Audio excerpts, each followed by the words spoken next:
Hey, hello everybody. It is Monday, June the 19th, and man, do we have news and advancements. I have had my, before I was making astrology videos, and I was lamenting the fact that, as a business, as a productive kind of source of gainful employment, running an astrology practice had not really been working out for me. I had not been attracting new clients, but at least recently, an old client of mine returned and asked for a transit report, and they were having their charts set off by the transits in all sorts of interesting ways. So it was kind of an interesting to finally have a session with a client and do a transit report and get paid for it. And I have ended up buying solar fire. Although I'm not going to use it in this video, I decided, because I'm still getting used to it. And I have, when I make videos like this, I just do it on an old little iPad. And I have a proper computer that I was thinking of recording on.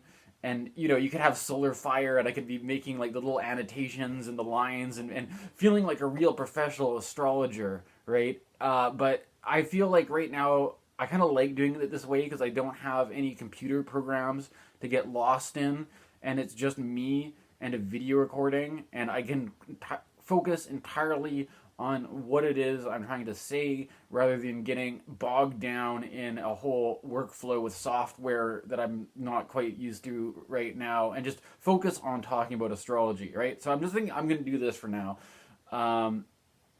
Anyways, what am I here to talk about today? There are a number of transits that are active. The topic for today's video is going to be on the sextile between Jupiter and Saturn, and also Saturn has just recently stationed retrograde, so that kind of factors into the equation as well.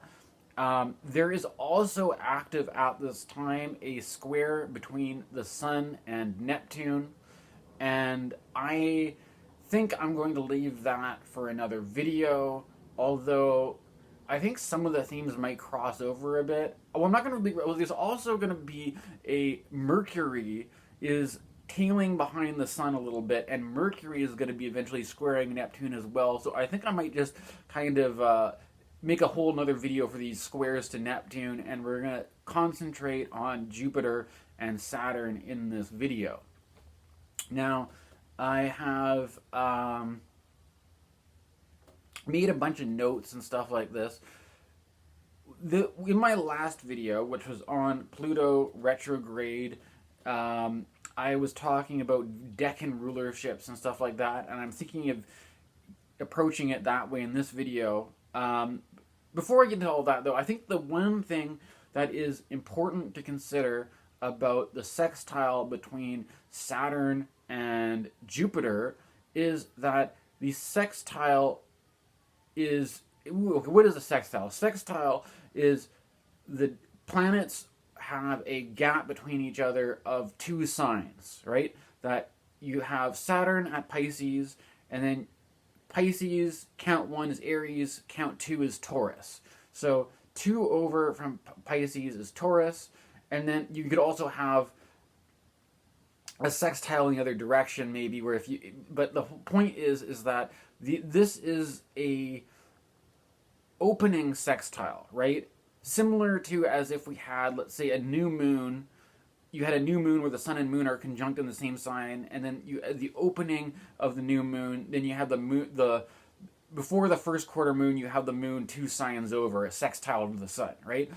If you get this kind of sort of idea of two objects in a cycle together, that they're in the beginning stages of a cycle which started with the grand conjunction of Jupiter and Saturn in Aquarius.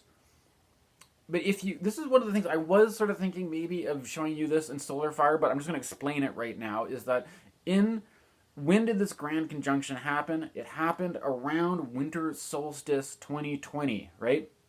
And it was interesting because it was leading up to this conjunction, the perfection of it, you had Jupiter and Saturn in Capricorn pretty much the whole year, and then they became perfectly conjunct right at that 29-degree point of Capricorn, and then right a couple days before winter solstice, they both ingressed together into the 00 point of Aquarius. And I don't really have any fancy analysis for you on this one, but one of the things I noticed is that in my last my video on Pluto retrograde, that Pluto just retrograded back into Capricorn, and Pluto is at the 29 degree of Capricorn, which is where the Jupiter-Saturn conjunction happened, right around that area, right? And so there's something about what I was saying in my last Pluto video, which may be relevant to the Jupiter-Saturn conjunctions, but I don't feel like getting into all that business right now, but I thought I'd at least point it out. As we keep going with this, so we have this idea that there's this big Jupiter-Saturn conjunction in Aquarius, in the first decan of Aquarius, or coming out of Capricorn, and unfortunately, I mean, obviously these times were characterized by the coronavirus and the pandemic, that we had already had nearly a whole year of being stuck with the coronavirus. I mean, depending on how you measure it, at least where I live, it was about that long. And there are certain things going on at that time, like, you know, with Christmas time. Like, that Christmas time, I wasn't even living with my family. I was living on Vancouver Island, and like I didn't celebrate Christmas by going back to go and have dinner with my family. I just had I had a Zoom meeting with my family, which was very strange, right? To be like it's. I mean, I would if I was traveling on the other side of the world or something like that, I might have a Zoom meeting with my family. But it was very strange to just be on Vancouver Island and for skip my birthday, skip Christmas, and just like do Zoom meetings with your family. It's kind of odd, right? But the Aquarius, there's this whole thing about Aquarius of either being separate from, or moving on from, or putting something behind you and being independent or not, or whatever. Maybe that has something to do with it. But anyways, this is all about where the grand conjunction started. There was a kind of a beginning moment at that time, and I'm just bringing that up, that Christmas of 2020, as a kind of like to jog the memory of that was the starting point for this story.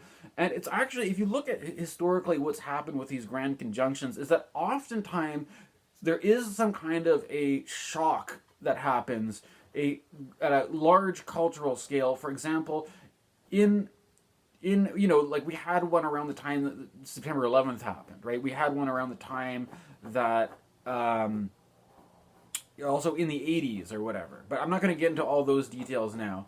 That is maybe something to look into closer with a different video where I'm pulling up the charts, but that's not what I'm going to do in this video. The point is that now Saturn has, at that point in time, we're at the very early stages of Aquarius.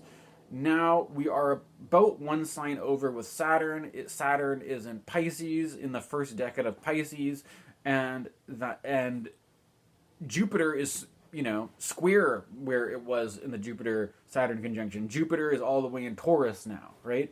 And there's things about understanding Jupiter in Taurus, and I was thinking of approaching this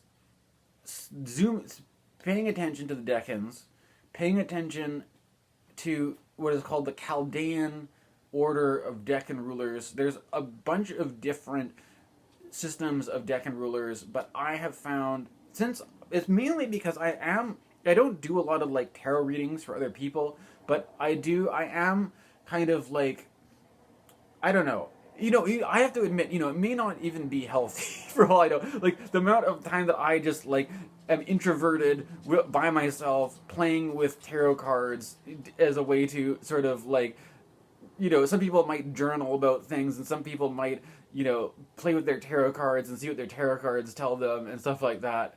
I kind of live a life where the last few years anyways, I got really into playing with tarot cards. I got really into it during the pandemic, as a coping mechanism maybe, and I'm, whether it's a therapeutic thing or an unhealthy habit, who knows, it might not even be Yeah, maybe I'm overboard with my divination and stuff like this, but I do like to play with tarot cards quite a bit, right?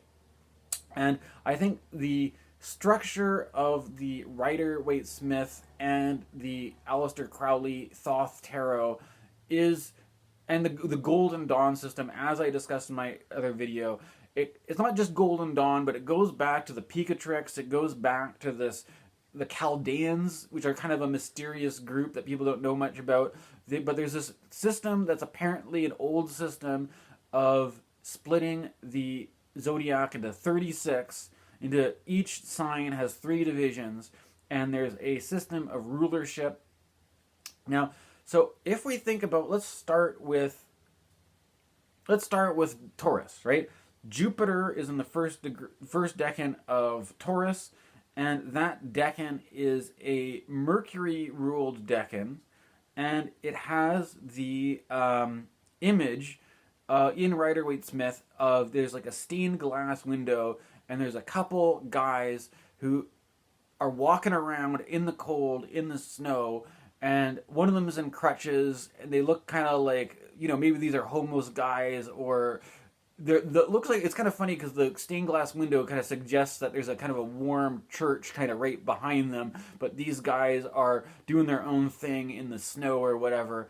And the Rider-Waite-Smith is a kind of a complex, thing to decode. And in Crowley's deck, they use the title Worry, or the Lord of Worry, or something like that. And so this is one of these things where, to talk about, it's also like talking about defeat when I was talking about the first decan of Aquarius, is that there's a lot of these tarot things which are not necessarily positive, and there may be a lot of people who prefer oracle cards because they don't want to deal with, pulling cards that make them, that feel like a downer or something. But there's something about, I prefer to use this system, and Jupiter, we have to keep in mind that there is a kind of a polarity, or there's a kind of a disjunction between Jupiter and Mercury, right? And there's all sorts of polarities in astrology, and it's kind of funny. I'm thinking too that there's one thing, that polarities don't just reduce down to gender polarity between male and female. Like, you'd be like, oh, Mars is masculine and Venus is feminine, or the sun is masculine and the moon's feminine. What's interesting about Jupiter and Mercury is that Mercury itself is a kind of, if anything, Mercury is the going beyond binary expression planet. That Mercury is all about being, it can talk to the day team, it can talk to the night team, it can go back and forth, it can be the day world, it can be the underworld, it can be male, it can be female. Like, Mercury Hermes is kind of the original transitional kind of god that can transition between one thing and the other thing. And the thing about Mercury, a Mercury-ruled decan, and Jupiter, though, is that there is still a polarity between Jupiter and Mercury, right? Whereas, and a lot of what it comes down to is Mercury being highly detail-oriented, and Jupiter being kind of more faith, if you want to use the word faith or trust or hope or something like that, Jupiter is more about a kind of a broad sense of faith and trust in the universe, where Mercury, and this is where I think a Mercury, when you understand the Mercury as the first decan of Taurus and why it's called Worry, is that Mercury as a, when people tell you, you're overthinking things, you're too in your head about it, you go to, get out of your head, which worries and overthinks, and go get back into the heart, which has trust in the universe or something, right? There's the thing about Taurus is that it's an earth sign, right? And it's seasonally in tropical astrology. It has to do with the springtime, and it has to do with an agricultural sense. There is an idea of planting the crops, and that you're looking, that the other earth signs, Capricorn and Virgo, right? Capricorn is in the middle of the winter. Virgo is at the end of the summer, right? So Virgo is kind of about the harvest season, collecting all the things that you've grown over the summer and planning for the winter period, whereas Taurus is about the actual springtime when you're in the midst of planting and doing the work to grow. And there's this thing about Mercury there where I was thinking about, it might not even be that worry and anxiety necessarily even, maybe they're not even a bad thing, right? Because let's say if you were going to throw a big party, right? Like oftentimes if you're having a big fun party, even if the party isn't like, it isn't like you could have anxiety because you're going in for an operation. You're having some major surgical thing done, or you're dealing with some health. You're going to get a diagnosis back from your doctor, and you're worried if it's going to be a good diagnosis or bad diagnosis or something like that, right? There's also a kind of a worry that's like you're just going to have a fun party and you're going to have a good time, and there's always going to be all this good stuff, but you're worried because it's in the future and you need to do some basic preparations for it, and you know that maybe once it happens it's not under your control, but it's not happened yet, so you have this kind of room where you actually have some sort of hand into planting the seeds and setting things up and making the arrangements, and there's a kind of anxiety around that. Especially, I think the problem with what I find with people who are stronger with Mercury than they are with Jupiter is that there might be a tendency to either micromanage things, or you want to have a plan and you want to have each step of the plan laid out. So you know at each step what move to make and what you have to do, and that you have this sort of grand thing so that everything will go according to plan, right?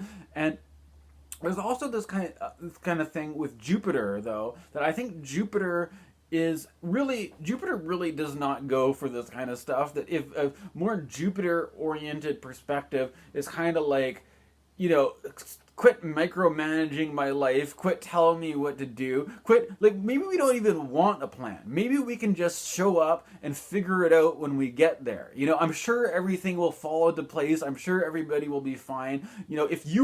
Jupiter might be like, hey, Mercury, if you want to worry about fuss all that stuff, go ahead, I'll let you deal with it. I'll let you worry about micromanaging all the details. But Jupiter, I'm the grand patriarch of the, if there's a problem, I can just throw a lightning bolt at it. There's no problem for Zeus. It's like, that's the whole thing, is that Mercury's at this level where every little every little detail, all the ducks have to be in the row, all the T's have to be crossed, all the things have to be in. I think another example would be kind of like if you were going to go to college or university and you have to get all your paperwork in order, and you have to do all there is a wisdom to Mercury in doing everything by the book, and having all your things in order, and having your plan planned out.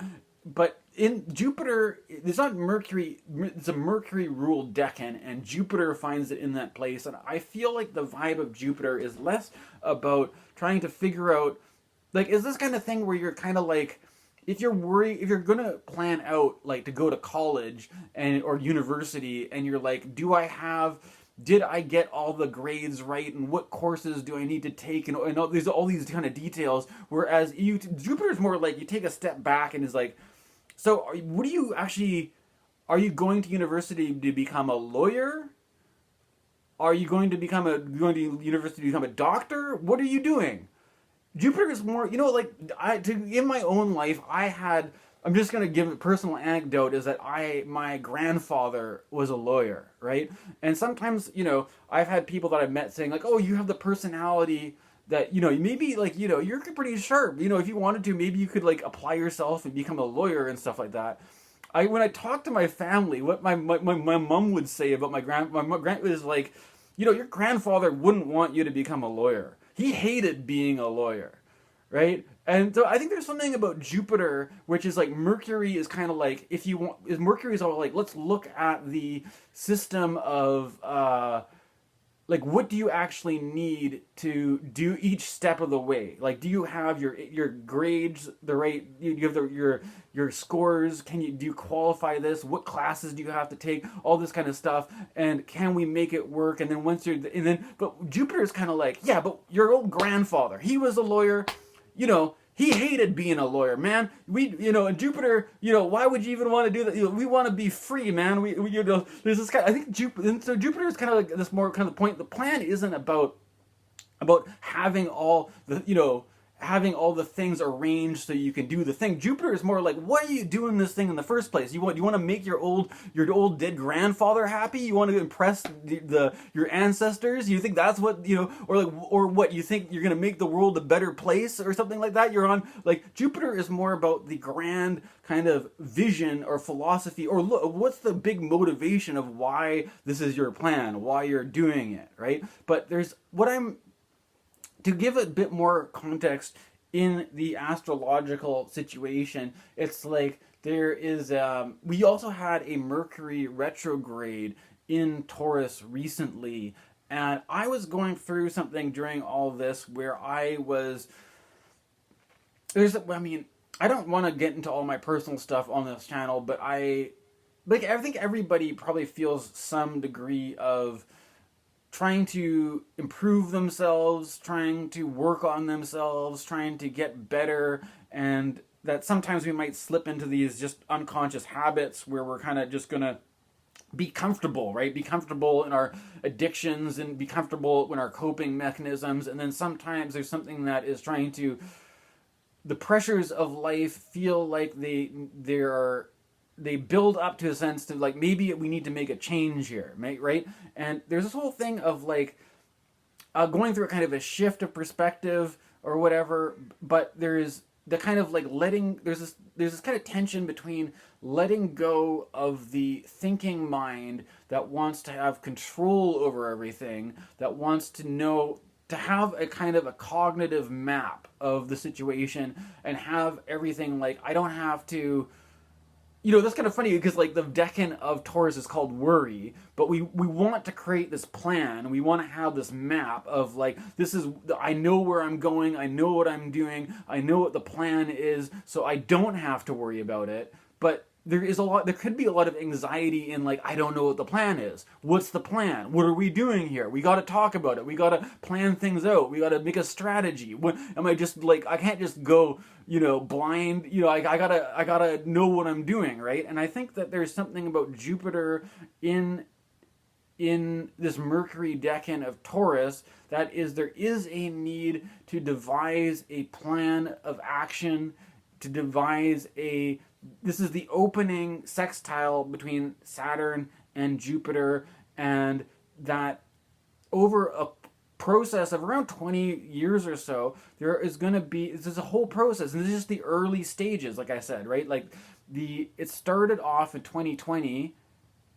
almost 3 years ago, about 2.5 years ago, when these two planets were conjunct, and now it's kind of like they're opening up, right? They're just setting out.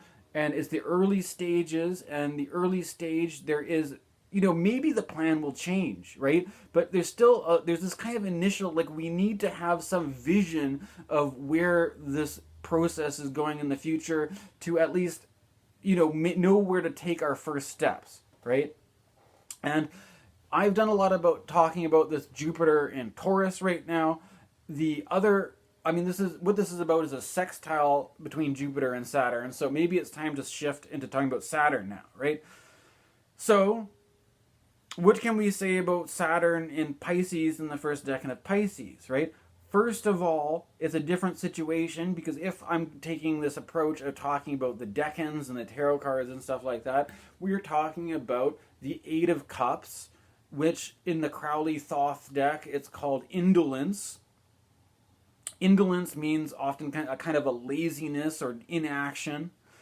And the thing, it's a different story for one thing, because if you use the Chaldean Decan rulers, it's a Saturn-ruled Decan, right? And so when we're talking about Jupiter and Saturn and Pisces, keep in mind that I'm a traditional astrologer, so I don't use, or at least my approach is that I don't use the modern planets as rulerships. So when we're talking about Pisces is a Jupiter sign in my books. It's the yin Jupiter, right? It's the nocturnal Jupiter, right? And so Jupiter this Jupiter in Taurus is the ruler of Pisces. And so Saturn is in Jupiter's sign. And so there's this kind of thing where Saturn and Jupiter are kind of contrasting. And like the way it's kind of interesting about the why I like astrology, why I find astrology interesting is that you can talk about there's this whole thing about like the polarities, right? In that you've got the, you know, people talk about this whole, it's like the gender essentialism of male and female polarities. But what I think astrology is really interesting is that the polarities are more complicated than that, because it's not just man and woman as a polarity. It's like you said, you've got a very queer, almost Mercury that could be like, you know, like the hermaphrodite comes from the word Hermes and Aphrodite combined, right? So Hermes himself is a kind of can transition, can be both things, can play for both teams. Does not Mercury itself does not fit the binary, right? And then Jupiter is the patriarchal, you know, lightning bolt throwing, having sex with whoever he wants kind of deity, right? But then there is Kronos, right, or Saturn, the old patriarch that eats his children that Zeus had to overthrow to become a patriarch, right? And so there's the kind of the bitter old, the old devil, as Liz Green calls him, right? So there's there's a polarity between Jupiter and Mercury. There's a polarity between Jupiter and Saturn. Jupiter is all about kind of being generous, being altruist, giving you stuff. It's the lucky planet. It's all about, you know, getting lucky or being expansive, growing. Whereas Saturn often feels it's Saturn in alchemy. Saturn is associated with lead. It's associated with heaviness. It's associated with dullness. It's associated with ignorance. It's associated with disease, all these sorts of things that aren't very great. That's why it's considered the greater malefic, right?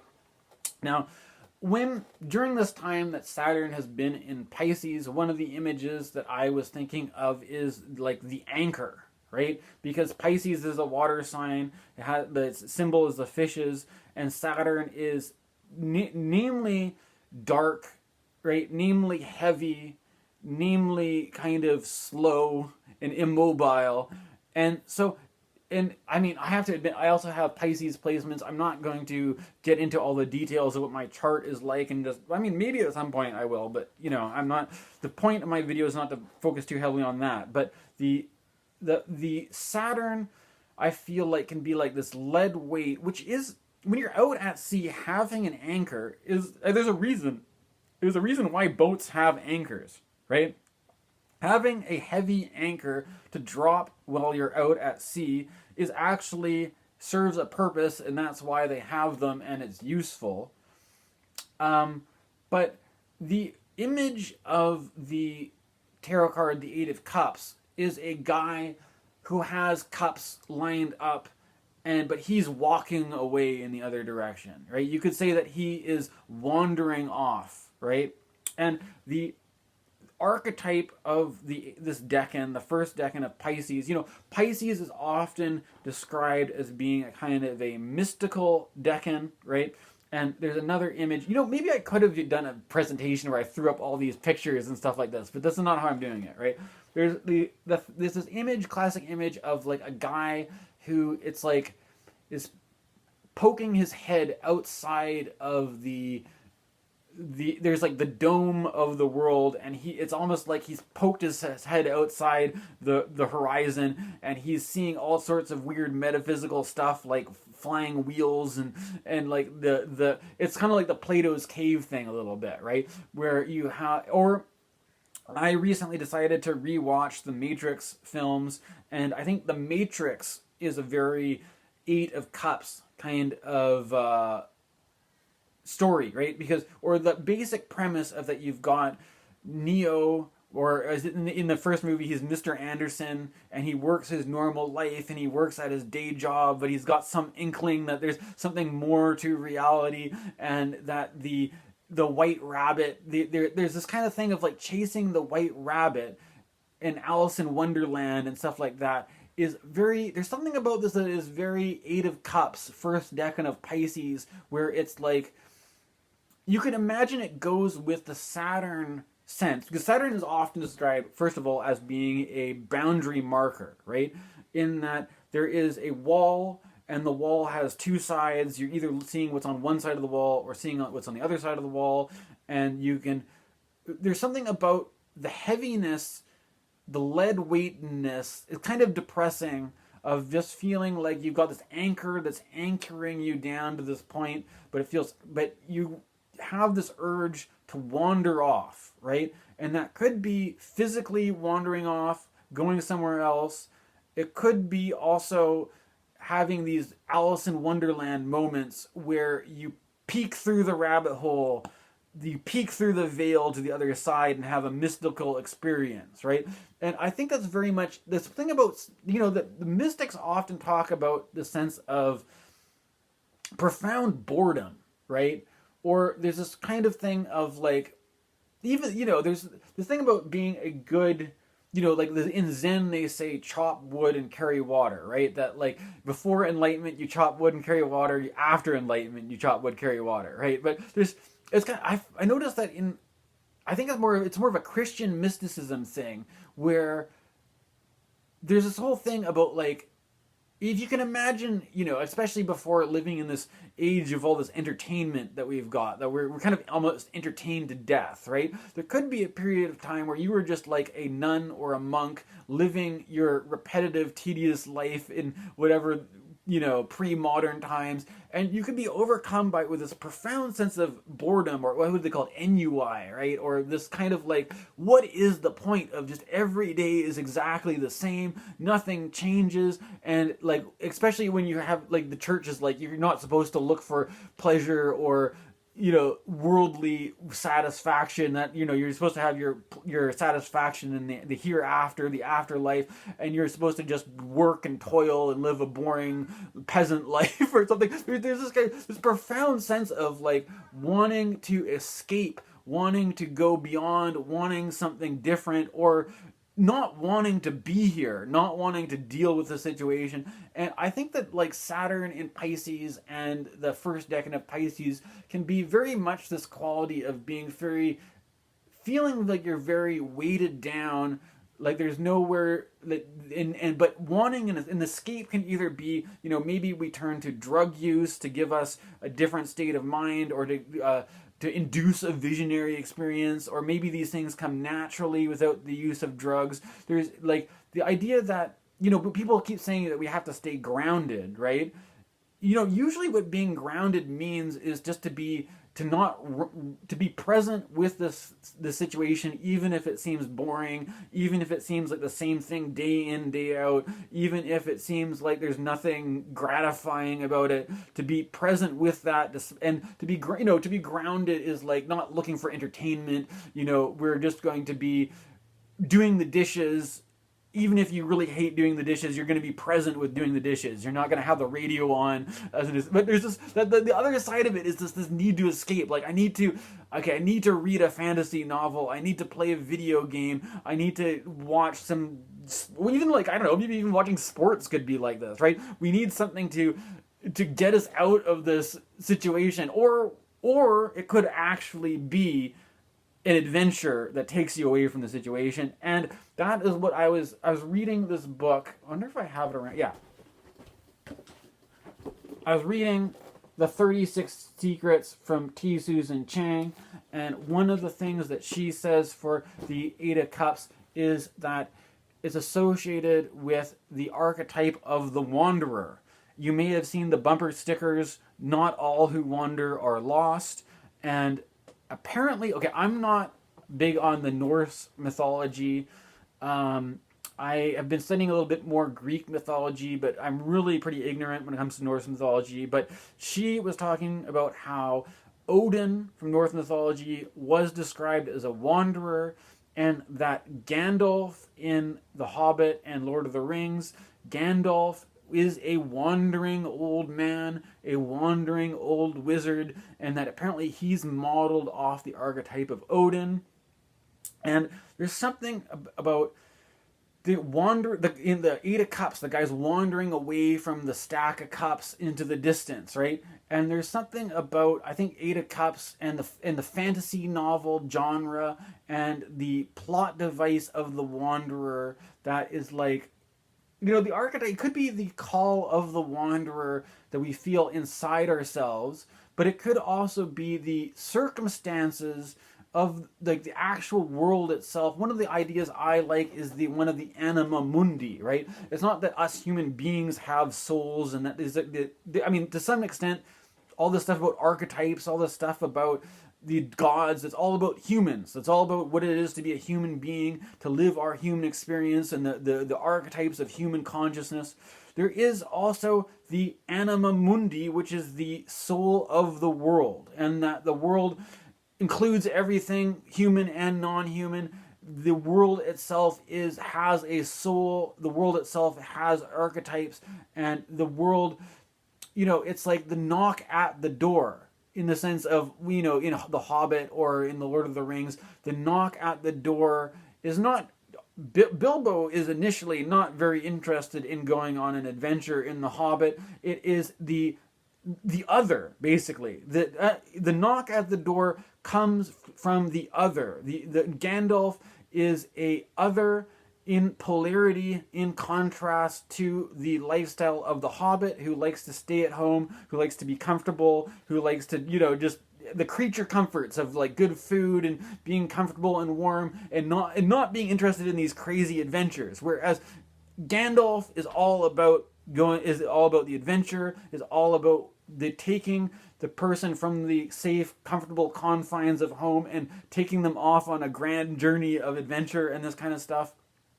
And the thing about, it's kind of funny though that Saturn typically, like I said, is more seems as restrictive, is more heavy, but there's kind of funny, it shows up in Gandalf because Gandalf is an old man, right? Gandalf is a Senex. Gandalf has the old beard. He is gray and is informed by the wisdom that comes with age and stuff like that. So Gandalf does have a Saturnian side to him and stuff like that. And there's something about how if you contrast going on an adventure where what do you do? You fight orcs and you get captured and you get thrown into prisons and you break. And there's all this stuff that in itself I would think is actually kind of Saturnian, right? That there's a kind of a danger. There's a kind of a risk of falling into enemy hands. There's even just braving the elements, braving the cold, braving the outside world. That the world, the archetype of the world, like the world tarot card, is often associated with the planet Saturn, right? So there's this kind of thing that I think there's something about this kind of like the opening sextile, that this is like the kind of like the beginning stages of the story, and that on one hand we have Jupiter, the ruler of Pisces, in Taurus, in this Mercury Decan that's all about a plan, right? And to go back to this Mercury Decan a little bit, this is a longer video, but I'm just going to go with it, right? The Mercury Decan have a plan, and that Five of Pentacles, it's like the church, if you follow the traditional doctrines of the church has a plan, right? You just follow what the good book says, and it's all laid out for you and all this kind of stuff. But the guys in this situation are outside of the church, and it's kind of like this thing where it's like there's a certain anxiety that comes from not being embedded in the culture that has, you're in the cultural norms.